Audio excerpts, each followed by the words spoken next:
Welcome to the Journey to Esquire, the podcast alumni updates. I am your host, Abigail Dean. In this series, we take a walk down memory lane as we reconnect with the remarkable alumni of the Journey to Esquire Scholarship and Leadership Program. Join me as we embark on a journey to discover where are they now?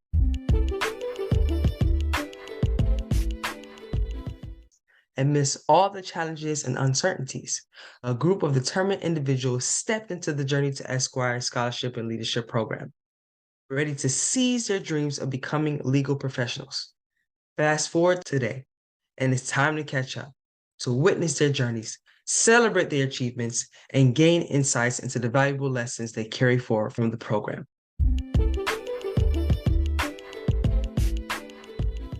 So, what's in store for this podcast series?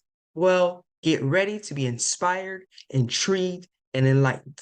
In each episode, I'll be sitting down with a remarkable alumnus or alumni, the trailblazers who embarked on their journeys to become legal professionals.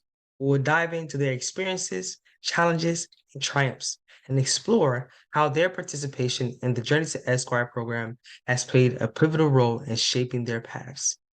We'll reminisce about the highlights, uncover the pivotal moments, and get an inside look into their lives today.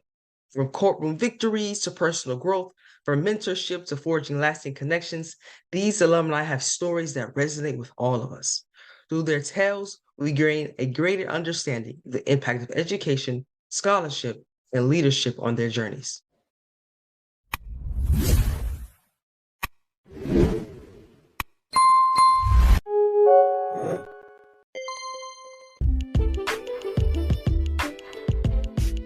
Welcome to the Journey to Esquire program.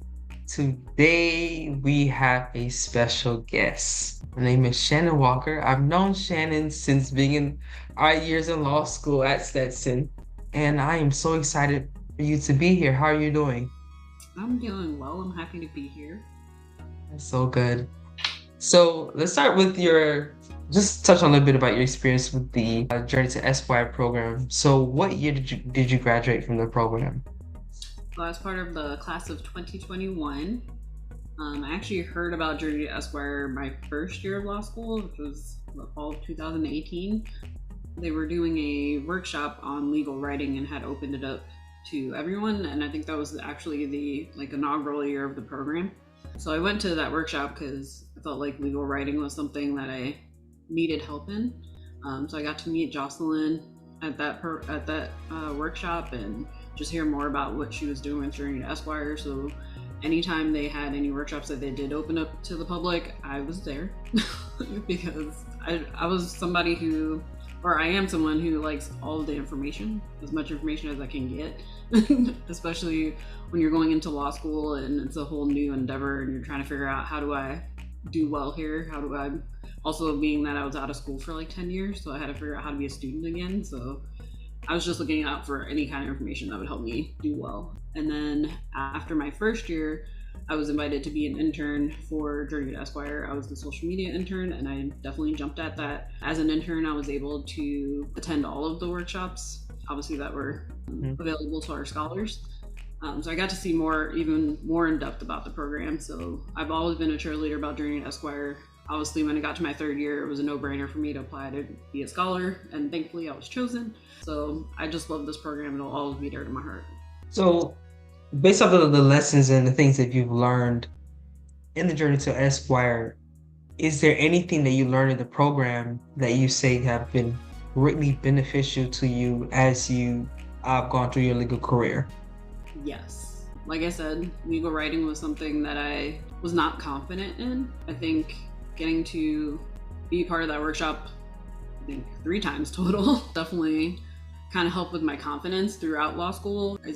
Just like getting to network. I think that was something that coming to law school, I knew that was important, that I needed to be able to meet people because when I was applying to law schools, I remember attending a program where one of the attorneys basically said most of their employment opportunities they got through people that they knew or met. So I knew coming into law school that networking was going to be really important, and Attorney Esquire made it really easy to network because so many attorneys volunteered their time and came to those workshops, and they were so easy to talk to, and it was such a safe environment to be able to do that networking. So then when it came to expanding my networking outside of Attorney Esquire, it didn't feel so awkward. So it was like I got to develop my networking skills in a safe space. I absolutely agree with you because I was an intern in the program as well, and I can definitely testify as to the safe space and the ability to network with individuals because some of these individuals, especially the students in the program, you're meeting with them over multiple periods of time. So that's a set of people to network with. And then the speakers that come in, and then the actual board of directors of Journey to Esquire. And that is something that I always give advice to people as well.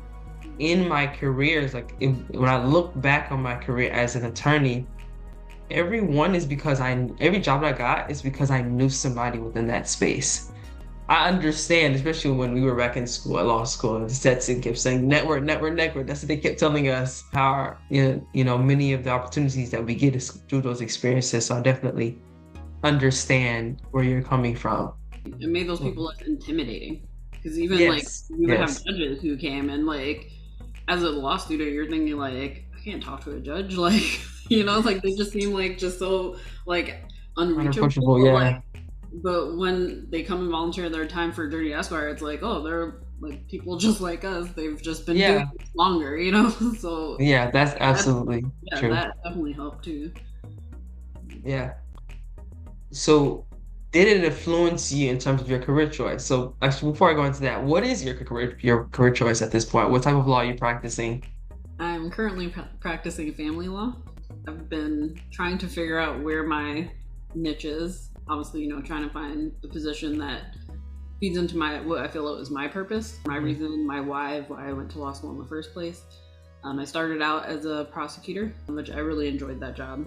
I felt like I was in a place to, help people, which I know sounds strange to others when you're talking about being a prosecutor, but honestly, I felt like I did help some people, and I did have some defendants who thanked me for the way their cases came out. After being a prosecutor, I went into the civil side of law. I was doing insurance defense. I learned a lot in a short period of time in insurance defense because they had me doing many different areas of law like medical malpractice, nursing home assisted living negligence, auto negligence. For some reason, most of my auto negligence were cars versus pedestrians. It was very strange that I kept getting those cases, but those were my cases. I think I learned for me that was not a position that filled my purpose. I didn't feel that I was helping people, and the reason I became an attorney was to help people. At least it just felt too far removed for, helping the clients. So I left that job, and now I'm doing family law. That was what I originally thought I would practice going into law school, but your life takes you on different paths for different reasons. So now I am practicing family law. I do enjoy it. I'm getting to talk with the clients, and I do also do a little bit of criminal defense, so it's kind of weird now being on that side instead of being on the prosecution side. But I do still enjoy being in the courtroom. So you mentioned, that you wanted to go into family law. Was there anything in your life that happened that inspired you to decide that this is one of the laws that I want to potentially focus on? Yeah. I think part of it's my own personal experience with co-parenting. I've been co-parenting with my co-parent for 14 years, so that's that.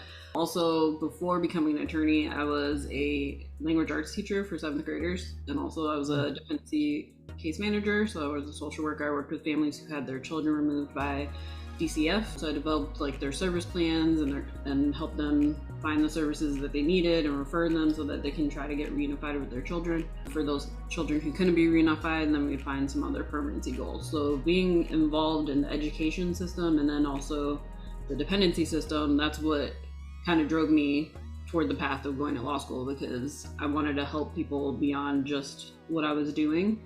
I just wanted to kind of expand. I felt like I was helping on a small scale, but I just want to help on a bigger scale. So that's kind of what led me to law school in the first place.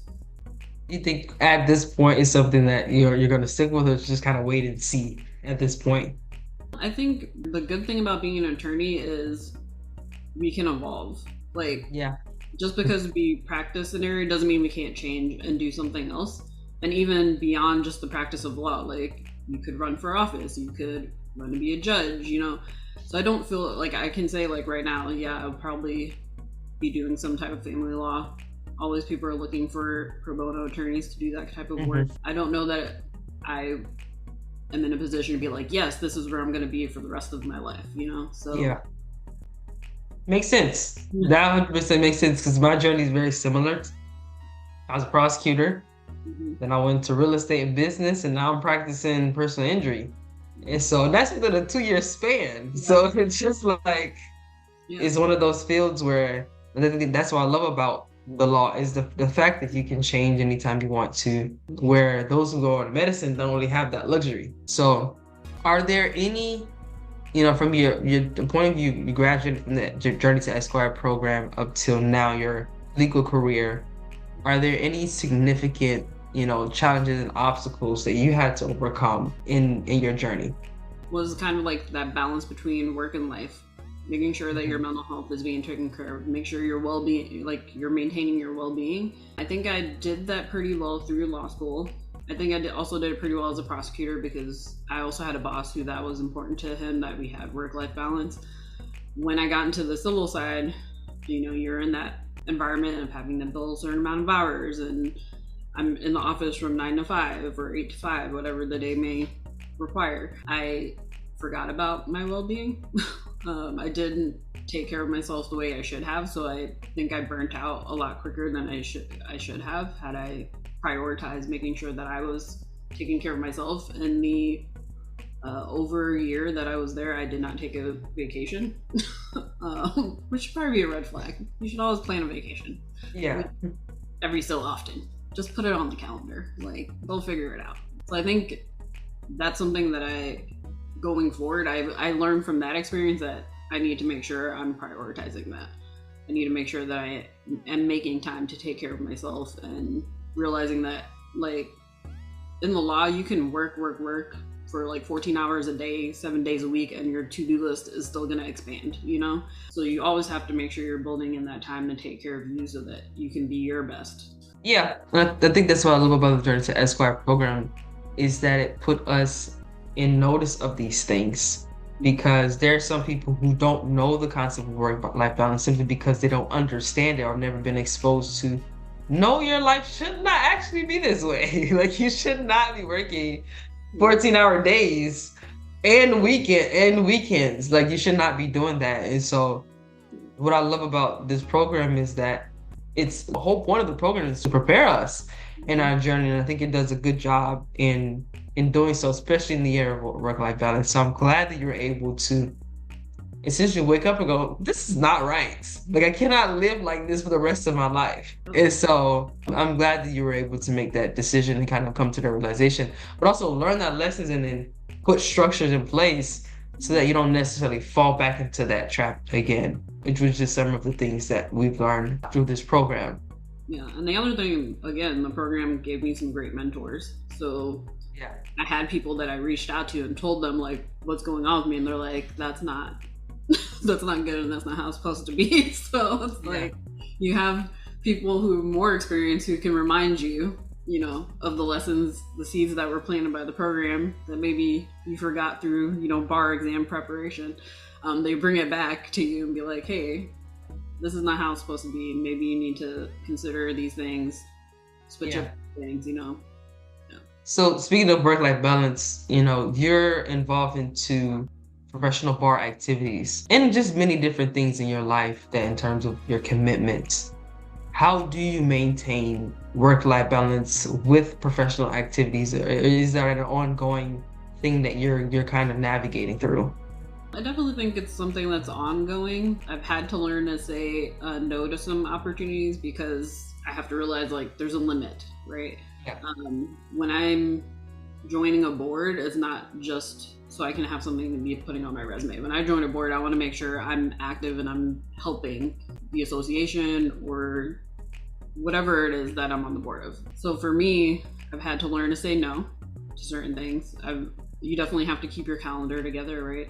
To make sure you're not missing meetings or missing your commitments. Again, that's just something I think you learn and practice with the more that you do. I think in law school I was like super involved. I didn't realize like how involved I was until I think around graduation time. My mom asked me to write out everything I'd done so she could like make a speech at my party for the family. Yeah. And like when I wrote it all down, I'm like, how did I survive? Like, what was I So it's like, I think I'm just that kind of person. Like, I can't just do one thing. Like, I can't just work. Like, I need to do other things. And I think also being part of George Edgecomb Bar Association, first as like young lawyer co-chair to now being the parliamentarian, like being a part of that group again, it's like having another safe space. Journey to Esquire was for me in law school. Again, it's another way for you to like network, especially when you're working long hours.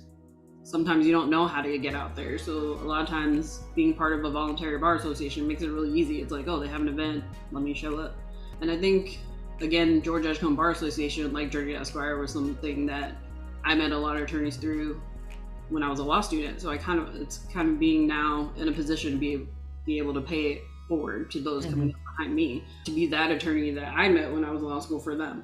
So that's kind of something that, and it also is like part of like my heart work. Like, again, I went into being an attorney to help others. And that doesn't just mean clients, it also means our community. It means other law students who are in similar position as I was. Yeah. I mean, that is one way to give back to the community because, you know, when you get out of law school, you're going to hear a lot of people say, join this, join that, join this, join that. Because especially if you go to even if you're in criminal law and civil law, but it is important to find balance because I've spoken to people who they come out of law school, they join 4 committees. And so they have work plus 4 committees, and so now they're overwhelmed. And you don't want to come, like law school in itself is an exhausting journey. It can be an exhausting journey, but you don't want to come out, especially during those time periods where you're trying to learn the area that you're trying to practice. So it is important to get out for the purposes of networking and things like that. But try one thing first, then maybe 2 at most, because that's one. Was it my first year out? I was only like a member. I wasn't like on the board for these things. It wasn't until after my first year that I was like, okay, I feel like I can do a little bit more. And even so, like I'm not like president. You know, I'm not gonna like run for a position where I feel like the demand is more than I can give. You know, and I think that's something that's important to realize. Like, depending on the position that you're going for in these associations, some require more from you than others. So know what your bandwidth allows, especially with your job as well. Yeah. And also, you know, for those also coming out, like, you don't even have to choose, you can choose what you want. So one of the things one of my mentors at my office, he's like, we don't care how you get involved. You don't necessarily have to join a bar association. Just do something in your community. Yeah. And so your contribution or your work in terms of where you volunteer doesn't even have to be a bar. You can join as a member, and then let's say you go, you know, volunteer in a community organization that helps foster care kids. It just looks different, but we definitely suggest give back in terms of whatever that looks like, which is definitely important. The first board I joined was for a nonprofit that helps children. Okay. So that wasn't even like legal related. Like now I'm the legal government/legal board member, but that wasn't in the beginning. In the beginning, it was just something that someone who I met along the way through social work, she started her nonprofit and invited me to the board. And I'm like, okay, what does it involve? You know, so that was actually the first thing that I did out of law school. So it doesn't have to be legal related. Just something. You want to talk about that organization? I mean, this is a shameless plug at this point. I didn't know if you wanted to. So it's called Xavier House Incorporated. We're actually opening a group home of it, like the first of its kind. It's actually geared toward identifying highly intelligent or creative youth who are experiencing foster care. We're focusing on teenagers, so like 14 and up. We're starting out with girls, but we're hoping to expand our group home and include more. But we should be welcoming our first youth in like 8 weeks. We have a home. We are actually in the midst of our like fundraising to try to furnish the home. We're starting to interview applicants for our staff. We're like super excited. We created the whole screening process. We've worked really closely with Renzulli Learning, which does like all of the gifted education for multiple nations. It's just really exciting to get to be a part of something, especially something close to my heart, because being involved in the foster care system is what led me to law school in the first place. It's something that I continued in law school. So it's just another way of being able to advocate for others, right? Outside of just being an attorney. First of all, that's amazing. That is so amazing. For anyone who wants to get involved within the program, or wants to volunteer or donate money, how do they get involved in this process? Sure, they can look us up. Let me make sure I tell you the right website. Our website is xavierhouse.org. So it's XAVIER house.org. That has all the information on there on how you can donate. You can actually reach out to us if you have our email on there. If you have a way that you want to get involved, we have multiple fundraisers, but I don't want to list them all out. But if you go to the website, you'll be able to find out how to donate. That's the easiest way. Okay. We'll definitely put your information in the show notes. Do you have any advice for these students that are coming through this program? So in relation to Journey to Esquire, take full advantage of the program. When you're coming to the modules, be engaged, pay attention. I know you guys got a lot going on in your brains, but when you're there, give it your best. I would say you're probably going to get a lot of advice from many different people and all types of advice. My thing is always filter it. You know yourself best, so you know what works for you. Don't deter from that. I think that was one thing coming into law school. It was like a fire hose of just information and advice and people telling you this is how you succeed and this is exactly what you gotta do. Again, we're all unique people, so some things may work for others that will not work for you. There's no point doing something that's not going to work for you. Do what works for you. But get all the information you can from many different sources, because like I said, that's how you're going to figure out all the different ways people do things. It's the same thing in practice. Like I would ask people all about what their case management system is, like, or what did they do when they're prepping for depositions. Everybody has their own different styles. So what someone else does may not work for you, but maybe it does. Maybe you guys have similar personality types. So if I'm looking at somebody who might deliver information the way that I do, I'm not going to be someone, like I'm pretty reasonable, calm person. So a lot of times I'm not going to be the advocate who's going to be yelling and banging on the table. Like that's just not me. So like while I watch somebody else who does it, will I see how effective it is for them? Maybe it works for them. It might work for me at some point, but again, you got to filter advice according to what works for you and know yourself. And if you try it, go ahead and try stuff. And if it doesn't work, throw it away and go do something else. Beautifully said. Beautifully said. Thank you so much for coming on the Journey to Esquire podcast. We were so honored to have you. I'm so honored to be here. I will do anything for Journey to Esquire. Anything legal. All right. Have a good one. Thank you.